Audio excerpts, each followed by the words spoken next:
இந்த ஸ்கூல்லே ரொம்ப திமிரா சுத்திட்டு இருக்க ஒரு பையன் புதுசா வந்திருக்க டீச்சர் ஏதாவது செய்யணும்னு பிளான் பண்றான். அதுக்காக சாக் பீஸ தூள் தூளாக்கி ஒரு டப்பால போட்டு கிளாஸுக்கு நடுவுல இருக்க டியூப்லைட் மேல வச்சிடறான். இப்ப அந்த புது டீச்சர் வந்து கிளாஸ் எடுத்துட்டு இருக்கும்போது கரெக்டா ஒரு சாக் பீஸ தூக்கி போட்டு அந்த டப்பாவை கீழே தட்டி விட்டுறான். கீழே விழுந்த டப்பா நேரா அவர் தலைமையிலேயே விழுந்துருது. இத பாத்துட்டு இருக்கிற எல்லா பசங்களும் விழுந்து விழுந்து சிரிக்கிறாங்க. ஆனா இவர் யாருன்னு தெரியாம தான் இவர்கிட்ட வம்பிழுத்துட்டு இருக்கானுங்க. ஆக்சுவலா இவர் ஒரு ஏரியாலே பெரிய ரவுடி. இவருக்குன்னு நிறைய அடியாளங்க இருக்காங்க. ஆனா ஒரு காரணத்துக்காக இந்த ஸ்கூல்ல டீச்சரா வந்து சேர்ந்திருக்காரு. பிரின்சிபலுக்கு இவர் யாருன்னு ஏற்கனவே தெரியுங்கிறதுனால யாராலையும் சமாளிக்க முடியாது இந்த கிளாஸ் அவர்கிட்ட கொடுத்துறாரு. வந்த ஃபர்ஸ்ட் நாளே அந்த பையன் இவர் தலையில சாப்பீஸ கொட்டவும் ஏதோ பண்ண போறாருன்னு பார்த்தா வந்த கோவத்தை அடக்கிட்டு பொறுமையா வெளியில போயிடுறாரு.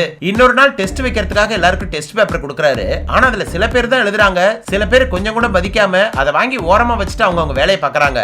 இவர் வந்து என்னாச்சுன்னு விசாரிக்கிறாரு. அதுல ஒரு பொண்ணு கடுப்பாகி கிளாஸ் விட்டு வெளியில போயிடுறா. இன்னொரு பையன் இவரை கோவப்படுத்துற மாதிரி கைத்தட்டி கிண்டல் பண்ணிட்டு இருக்கான். அதுல கடுப்பானவர் கோவத்தை கண்ட்ரோல் பண்ண முடியாம அவர் யாருன்னு காட்டிடுறாரு.